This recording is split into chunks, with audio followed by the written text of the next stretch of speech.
Shalom and welcome to On the House, the podcast where industry experts and professionals discuss real estate in Israel. I'm your host, Debbie Goldfischer, real estate agent, founder and editor-in-chief of buyitinisrael.com. Join us as we explore market trends, legal and tax issues, purchasing tips, neighborhoods throughout Israel, and much more. All this is On the House, helping you make the right move. Welcome, everybody, and thank you for joining us today for the sixth and final episode of our season of purchasing new construction in Israel. Today, we're going to talk about what happens when you're ready to take possession of your new apartment. You've made the selections, you've waited patiently, perhaps even from afar, as the apartment was built, tiled, and finished according to your selections. Finally, after many months or even years, you get a notice from the developer that the apartment is ready for handover. You are obligated to make a final payment, and you're invited to come in to inspect the property and receive the keys. What do you do? For this episode, I invited a structural engineer to join me on the show and explain the process of taking possession of a new apartment. I am delighted to welcome Ira Braverman, who's not only a registered engineer in Israel, but also a certified construction expert by the Israel court system and a registered civil engineer and building contractor in California.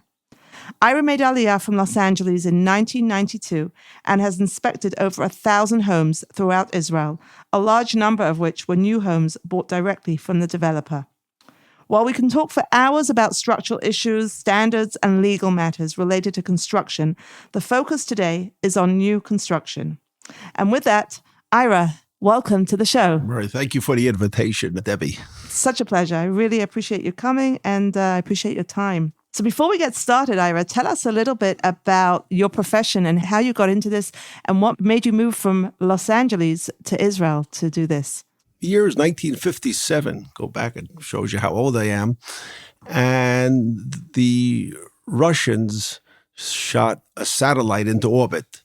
And the United States was in panic that the Russians were, during the Cold War, were way ahead of the United States. And America started a huge program of building missiles and planes and all kinds of things and satellites, of course, that would catch up with the Russians and be ahead of them. And as a result of that, there was one problem. There wasn't enough engineers that had a background in planes and missiles. And I remember I was 6 years old. My late brother was 9 years old. And my father, blessed memory, we were sitting on the couch and he was reading the New York Times. And we lived in New York at the time. And there were pages and pages and pages of want ads for engineers. And most of the engineers were in California where the big aircraft companies were. Pages and pages and pages. And I remember my father, blessed memory, he closed the paper, looked at his two young sons and said to them, you know, a Jew never knows when he has to pick up and leave.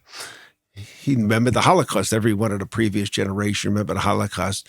And he said, the only thing you may be able to take with you is what's in your head, your profession. So he pointed at myself and my brother and said, you guys are going to be engineers. You're going to be building engineers because one day you're going to have to leave and go to Israel. Unbelievable. So it was. Both the years went by. My late brother, David, and myself, we went to Cooper Union in New York City, and we became civil engineers. And that's how we got our basic profession. I worked 1 year in New York City during the winter. And a construction engineer is outside, and it's cold and wet. I mean, whoever's been in a northeastern winter knows it. And my late brother had gone out to California, Los Angeles, which has 2 seasons, spring and summer. And in 1973, I moved to Los Angeles. And it was a construction boom then because the Vietnam War was winding down, and the government was putting all its money into infrastructure. Los Angeles was very well positioned. And a young engineer, I got 6 job offers in 2 days. That's incredible. At good prices. Well, so I worked at the biggest projects in Los Angeles. I built Cedars-Sinai Hospital, the parts of Los Angeles airport. But I became very close to Rabbi Meir Kahana, blessed memory, may God avenge his. You know what he said, young man? Move to Israel. I'm not surprised. And you have to listen to your rabbi. we actually came in 1984 for the first time. We were married, we had children. The country was primitive in those years. There was no buses, there was hardly buses and phones. 2 years we went back, but in 1992 we came back. And we were here for the duration. In the meantime, I got a licensed civil engineer in Los Angeles, a building contractor in Los Angeles, earthquake expert in Los Angeles. In 1992, we landed in Israel. And okay, now what? They said to me, what have you built? I said, we had built buildings that you haven't even thought of yet here in Israel. But that didn't really help. I mean, my first job was with the Ministry of Housing and Construction. And it was before the age of the internet.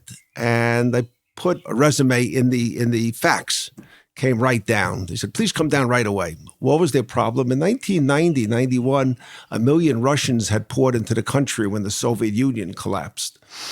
And what the government did was panic. They thought there'd be the tent camps that were about at the beginning of the state. So what they did, the late Ariel Sharon, Zikro Livracha, he was the Minister of Housing and Construction. He went to Europe and America and came back with tens of thousands of prefabricated wood houses. You take it off, it's all pre-piped, you slap them together, and they put them all over the country. Well, the Ministry of Construction was given the task in 1992 to understand what they brought in, because no one ever built out of wood before in Israel. Everything is built. Most buildings are out of concrete. I'd say 98% of the building. So in the West, in the Sun Belt in America, in the South, in the West, we use a lot of wood. So they said you write the building code in Israel for wood construction. Amazing. So that's how I started. Wow. So you are a rare commodity here in Israel. If anyone bother looking, I said, well, am I going to reinvent the wheel? You would see that the building code for wood construction in Israel was a translation from Hebrew from the Los Angeles Building Code. It's great against fire. It's great against earthquake. Absolutely. But that's how I started. Now, what happened after that is the salary for the government is very low. And, things were still expensive. So from the Misrad, is called the Misrad Shikun, we were able to see what was missing in the construction industry. And what was missing, there's no inspection by the city of anybody. Mm-hmm.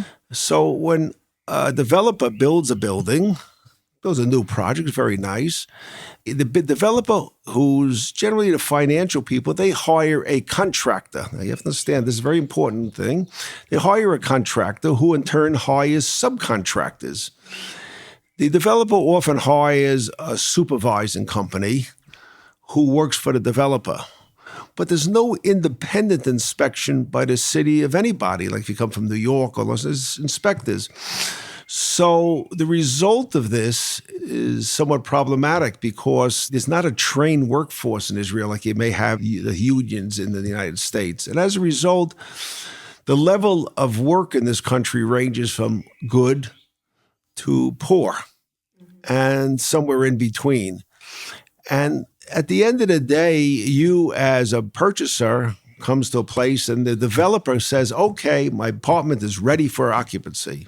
Well, the problem is you don't know what level of quality your apartment falls into, good or less than good. And that's where the building inspectors come in. Okay, Ira, thank you so much for that introduction. And let's dive right in.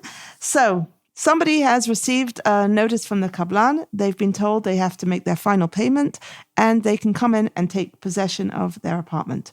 What should they do? Well, there's two things that will happen over here.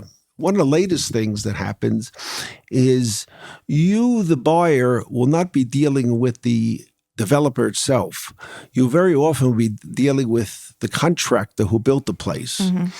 Now, they say you have to do first inspection of what's called Mesirah Rishonah. Mm-hmm. Mesirah Rishonah. Rishonah, but it's really not fair. In other words, what happens, the contractor here is the one who built the place, and when you take possession of that apartment, he receives his final money from the developer.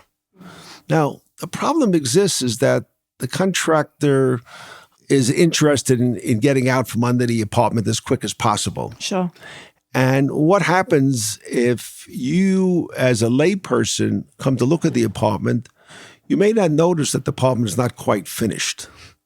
Whereas if a contractor gets to 92%, and for a layperson looks like it's finished, you sign, he wants you to sign what's called a protocol, and all of a sudden he leaves you with the other 8%. Yes, there's a guarantee. There's a warranty the developer has to give.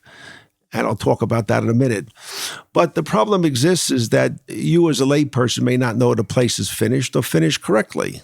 So that's where engineers come in. Mm-hmm. So what you would ask when you get it, your attorney would say, we like engineer Braverman to come in and inspect the place and, describe anything that needs to be repaired or finished. So you would go with the client, with the buyer, to this Masira Rashona? Yes, if the buyer is in town or not, that we can video and we take pictures and the like. Mm-hmm. And the developer allows you to come in, or the contractor rather? Sometimes yes and sometimes no. Really? It's a bit of a problem that developer or the contractor will say, no, you pay us all the money, then we'll let you come in and inspect.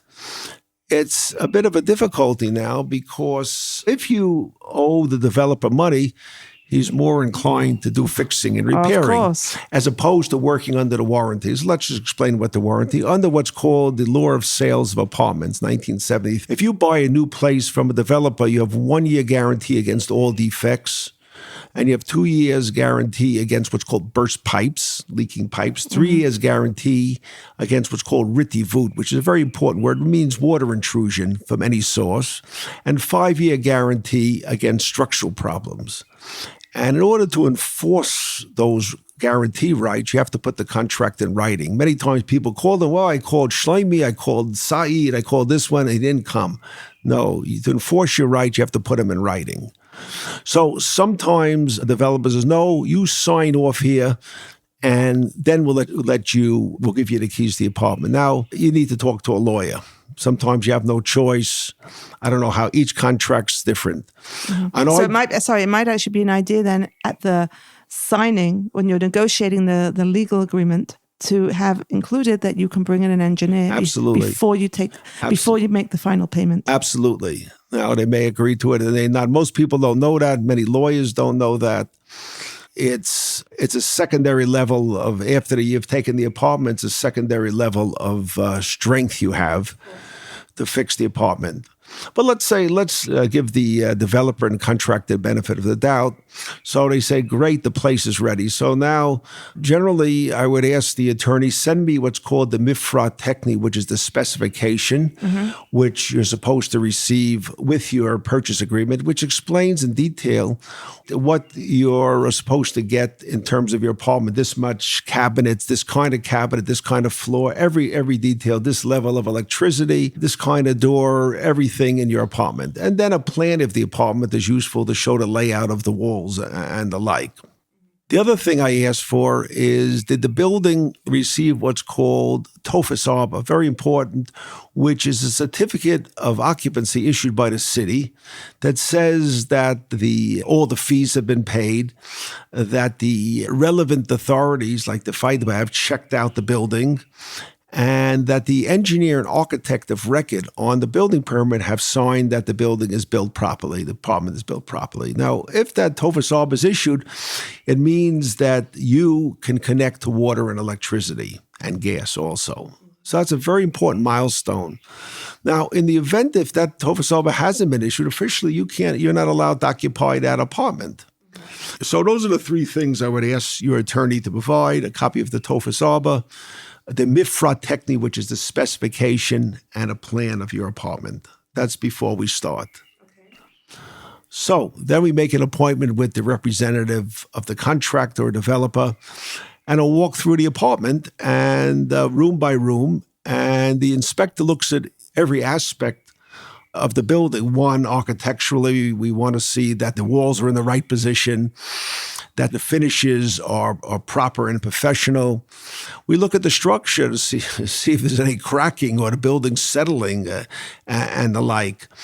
Very rarely does that happen. Occasionally it does. Then we'll look at all the utility systems, the plumbing, the gas, the electric, the air conditioning, sometimes a fire sprinkler system, smoke detector system, sometimes underfloor heating. Make sure they work, and we'll make sure they're properly installed. And the fact that they're new doesn't necessarily mean that they were installed correctly. In my experience, it doesn't happen often.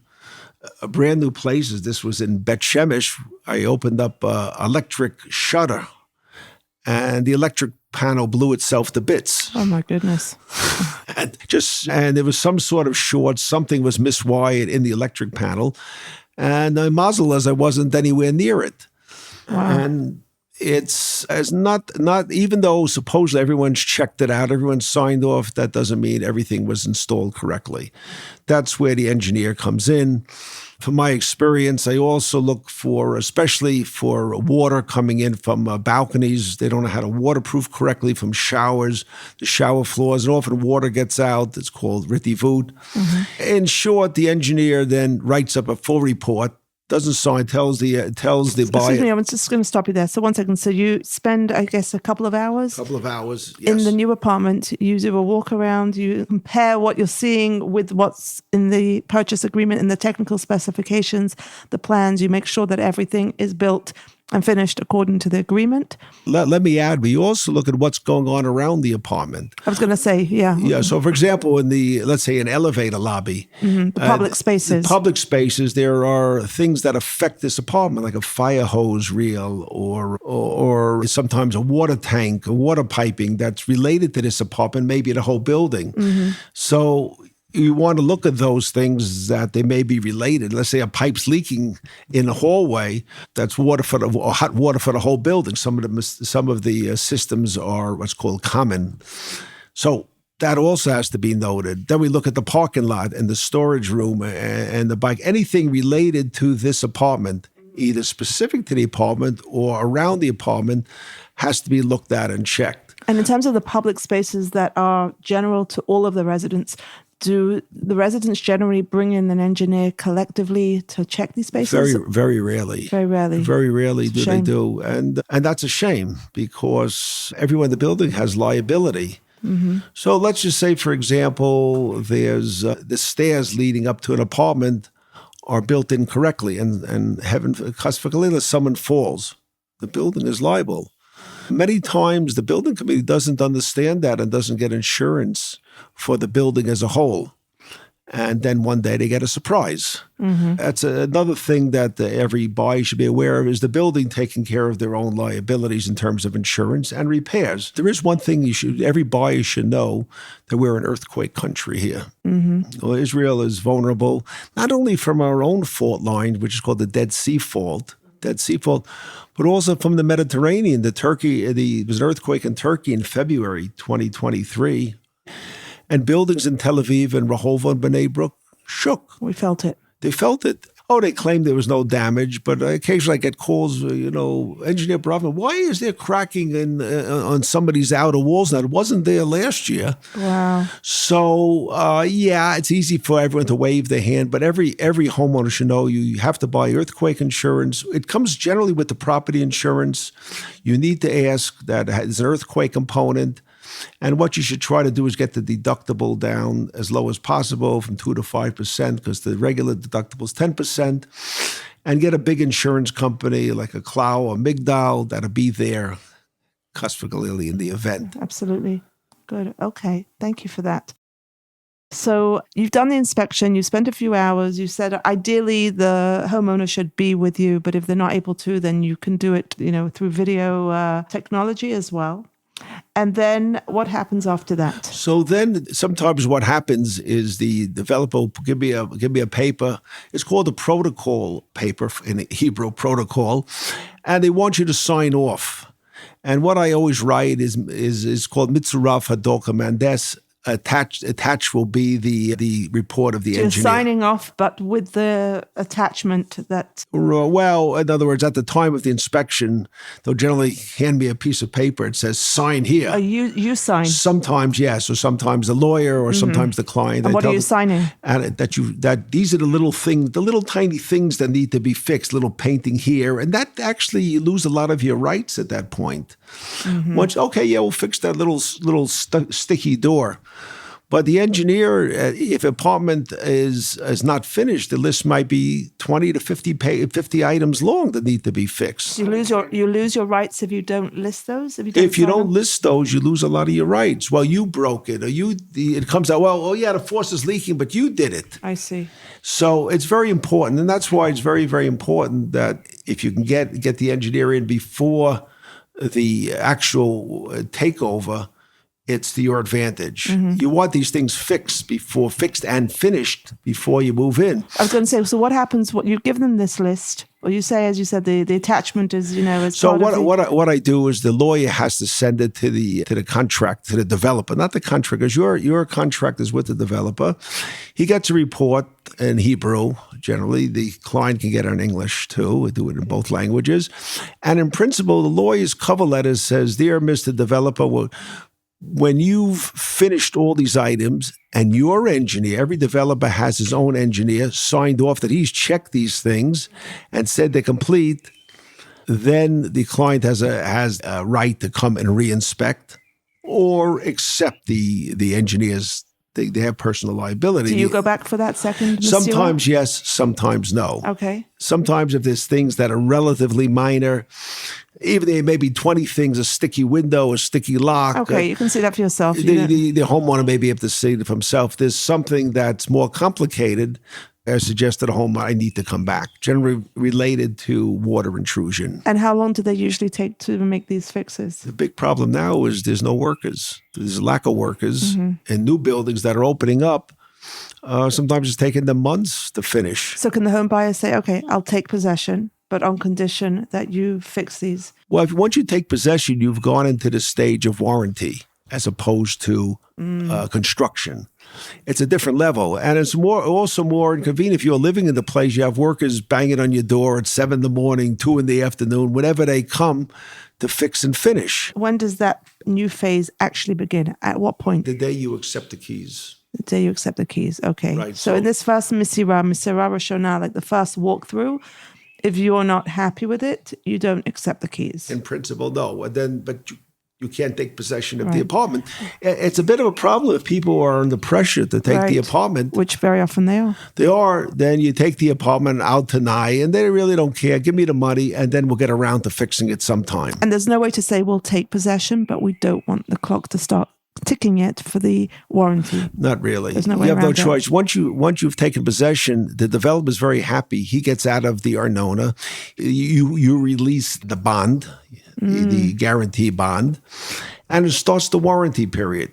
Right. And because that starts ticking against he has every interest to give you the keys. And right. He gets out from the bank loan. He gets out of the Arnona. He gets the out municipal of taxes. He doesn't have to pay. He doesn't. You're right. So he gets out of a lot. So it's in his interest, and he'll say, "Don't worry, I'll fix it." Now the problem is that there is a lack of workers now, and the normal times and the big developers generally pretty good. Mm-hmm. Well, could you say I'll fix it myself at my own expense? Then you have a lawsuit very often. I'm sure people coming from America, the last thing they want to do is get into a lawsuit here. Of course. Okay, so now you get into the stage, you've taken possession, and you've given the developer a reasonable amount of time to fix. What's a reasonable 30 amount of days, time? 60 days, let's say, to fix. Okay. In the event they don't fix, you have to put things in writing. And you can write in English, by the way. English is an official language in this country. Mm-hmm. Send them, "Dear sir, here's the engineer's report. You fixed items 1 through 10. You haven't fixed items 11 through 20. Please fix." Now, at some point, if they don't fix for whatever reason, you have the right to, with, of course, advice of your attorney, to do the fixing yourself and send them the bill.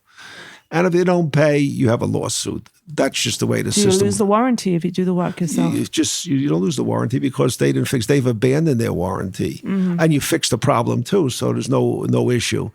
But that's first thing. You hope that they, true to form, that the ideal situation is they let the engineer come in before taking over the apartment.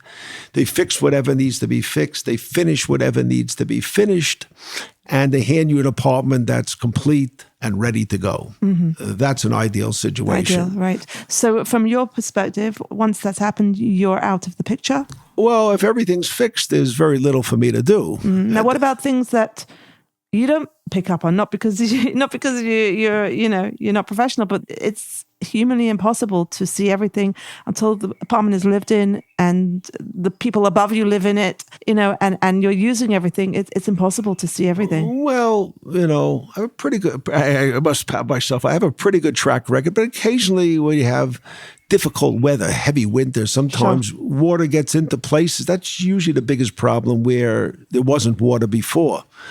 And sometimes things wear down after a number of years, and people call me, what should we do? If I miss something, I come out and try to identify what it is, and I explain to them, what needs to be done. Baruch Hashem, over the last 32 years, there's nothing I missed that's catastrophic. That's amazing. Wow. Well, it's very careful. Because there's people have a lot of money involved here. And absolutely. Occasionally, there was, what's called ritivut that came through a window, one wall, because it was very difficult, and there's a solution for that. Mm-hmm. Have you ever had a situation where during the warranty period you've been called back and you've had to send a report or a letter to the kabbalan, to the contractor? Sometimes, on a rare occasions that I've done that, where the people say, look, Mr. Braverman, Engineer Braverman, you picked up these items, the contract hasn't fixed, please write us another letter. And that if the contract doesn't fix, this will be a warning that we're going to go to the court to get relief. Mm-hmm. Not great to do that. Not desirable. By the way, you have 7 years under Israeli law from the time you take possession of the apartment to file a lawsuit, which is the least desirable route in this country. Absolutely. If you can help it. Sometimes you make a pest to yourself. And I tell everyone, and please emphasize everything in writing. Nothing just blah, blah, blah, and Saeed said, and Wisdom said, and everything. Your contract is with the developer, not with the contractor, not with the subcontractor. So it's very important that you keep the lines of communication open, and you use your lawyer for that. Lawyers do very good. They write letters for you. Right, that's what they're good at. That's right. So it's very important you keep a record of what needs to be done and what they fixed. Mm-hmm. I had a story a few years ago. A client of mine bought a small apartment, which was defined as a garden apartment, Dirat Gan. And, over the few years that it was being built, there was this little area off of the living room that was to be the garden. And when they finally took possession, that garden area was actually closed off. It's like a balcony above a store below. The engineer came in and questioned, where's the garden? And they said, no, it's here. And he said, no, it's closed off. They said, well, we thought they'd open it. And when they looked into it, they said, no, they decided that the area, the municipality, wouldn't allow it to be a garden. It's just the roof of a store above it. And he picked up on that. And there was a lot of back and forth until the developer eventually agreed that it's no longer a garden apartment, and they were compensated with a significant amount of money because they had paid extra for this little garden. So this was just one example of. Well, that's why it's very important to receive the plan of the apartment, which in principle is supposed to show you what you're getting, which would also show a garden or a balcony or a roof and the like. So that's something that the engineer would look for too. Hey, also, like the height of the ceilings and that sort of thing. Well, yeah, generally there's a height of the ceiling about 8 feet, and if it's too low, it may not be. You can hit your head on it. Sure. But generally, the new buildings, in terms of the basic adherence in the big cities to the building code, which is called the standard, Israel's standard, is pretty reasonable. Sure. There's a certain level of minimum checking by the fire department for the safety systems and the electric company, for the electric systems. So there's a certain amount of, security you have those two utilities. The architect, again, is supposed to sign off that the layout of the apartment was done correctly. The elevators have to be certified by an engineer. The problem is that the quality of the work often suffers, and if a contractor can do less work and he has 100 apartments, then he's making more money. And sometimes to a lay person, it looks like it's finished, but to a trained professional, it's not quite finished. Sure. And that's the difference. Have you ever had a situation where the room sizes are not what they were supposed to be? Occasionally, yes. And what do you? I mean, that's not something that can be fixed afterwards. What do they do there? Generally, what happens if I can see a gross? I generally don't measure the exact inch on the thing. If someone wants to do that, they're professional. There are companies that give an exact measurement. Professional measurers. Professional measurers. Madad. Madad. Yeah, professional measures that certify the size of the rooms and the size of the apartments. It's a separate issue. What would the recourse be in a case like that? I mean, you can't fix that later on. Well, you can. The walls are generally made of either drywall or cement block, and they can be moved. Generally not concrete. So the answer is if something, and generally the room size will very rarely change, except there's some reason that became apparent during the construction. Perhaps the structural engineer says you got to move the elevator a little bit this way or the staircase this way, and that took up one of your rooms. Generally, I would pick that up and say this room size is not in accordance with the original plan. Now, in terms of the original plan, you have to understand when the developer put in his application to build it, he has to get what's called a building permit, which includes the basic layout of the apartments inside the building, the public areas inside the building, and the outside elevations of the building and the roof. That's basically what the building permit. And then it goes through planning. They comment, we want this kind of stone, this kind of window, and the developer is supposed to deal with that. And that's what gets into the specification. So in principle, the permit plans approved promo called the Heta B'niyah represents the first stage of a building project, followed by what's called design plans, or Tochnit Avodah, which is done by the engineers and architects and the like. And those become your contractual plans of how the apartment's supposed to be built. And in fact, that's what you really sign. When you sign a purchase agreement, you're really basically signing against that specification, a mifrat techni, and the working plans for that apartment and the common areas. Understood. Okay. Ira, tell me, in general, how would you say the quality of construction compares to that in America? Well, in general, you'd probably say slightly less to very poor compared to America, because we don't have a trained workforce here. Previously, the workforce was 350,000 workers, probably 150 to 200,000 so-called Palestinian Arabs. They had no formal training. That's not to say they didn't develop skills in the last 40, 50 years, but the training often is based on a 10-year-old working with his uncle on a construction site, and they sort of grow up. But there's no formal training that the workers have. Often the head of the village brings his cousins and his uncles and his aunts. That is something that we sorely need. Yeah, and as a result of that, the work is sometimes good, sometimes very poor. Occasionally work is sabotaged. Generally, in the last 15 years, the level of materials is much better, probably world-class materials now, which makes it a little easier where there's less, work to be done by the worker. Sure. A lot of it is prefabricated and the likes. The kitchens, for example, are generally built by reputable factories, often Jews.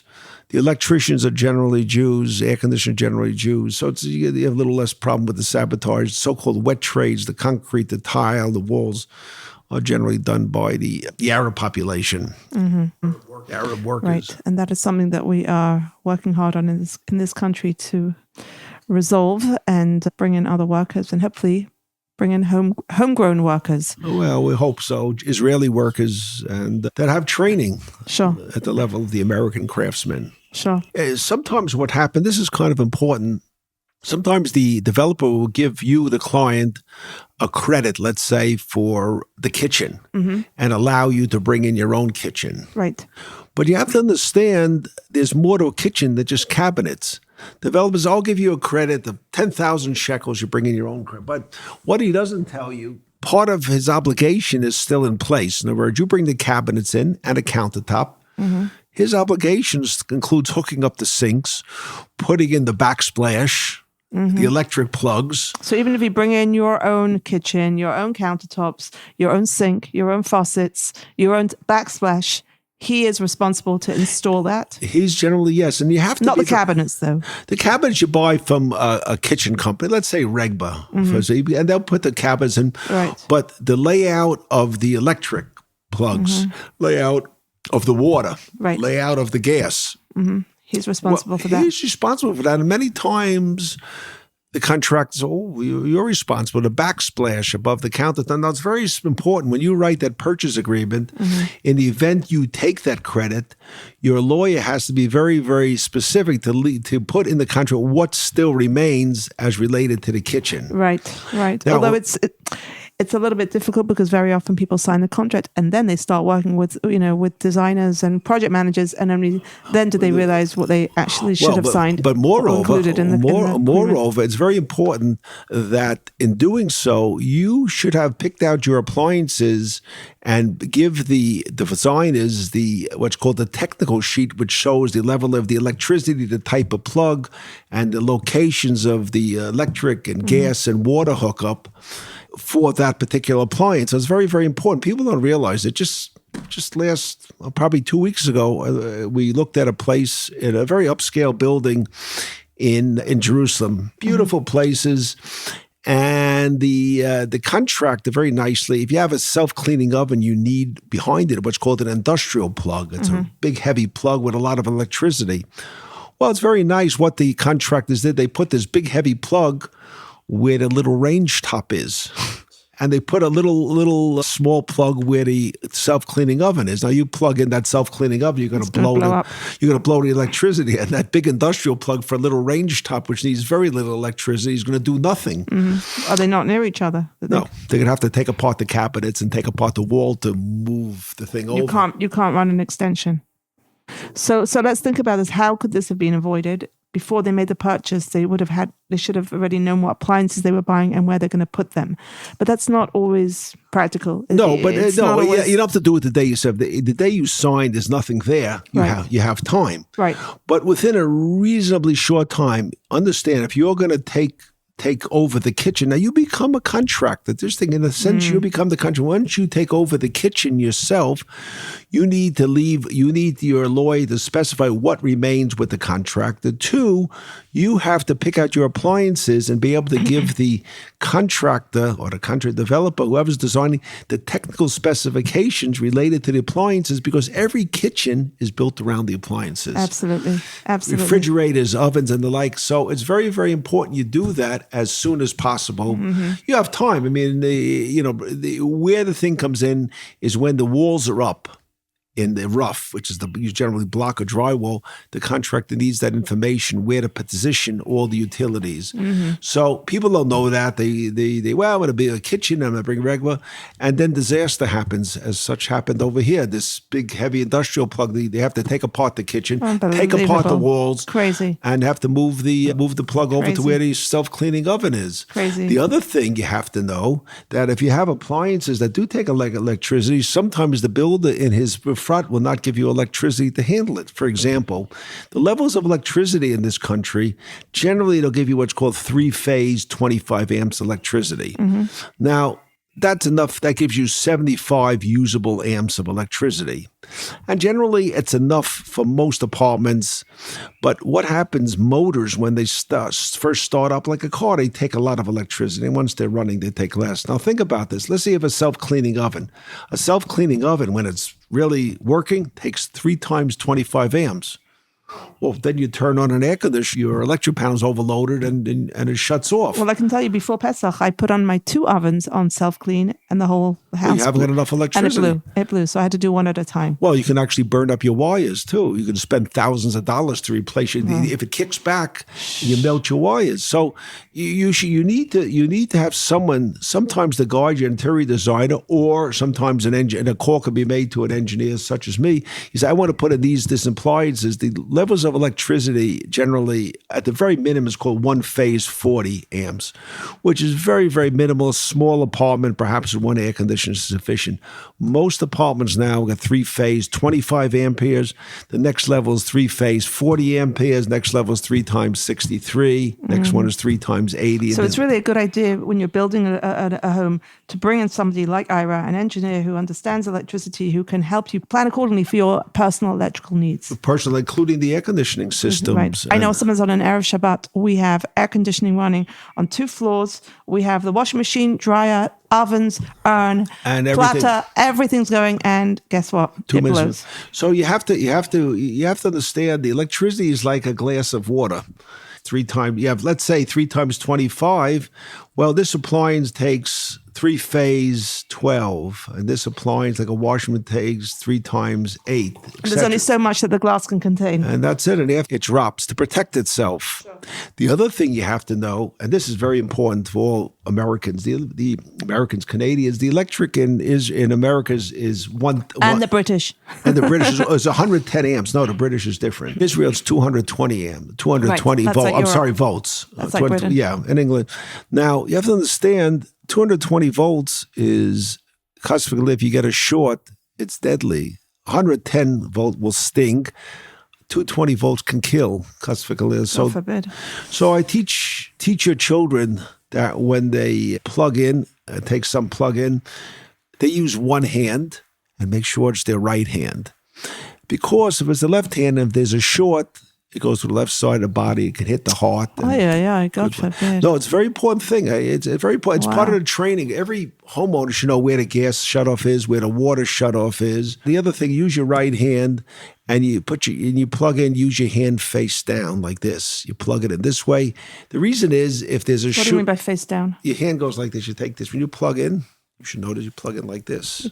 Your hand is facing down. The reason is if there's a short, your hand will jump back. You pull it back. If it's open, it'll grab you and you turn into a light bulb. Oh, goodness. Wow. Well, for nothing else, this was worthy of a conversation. It's 220 volts. Very, very, very careful with it.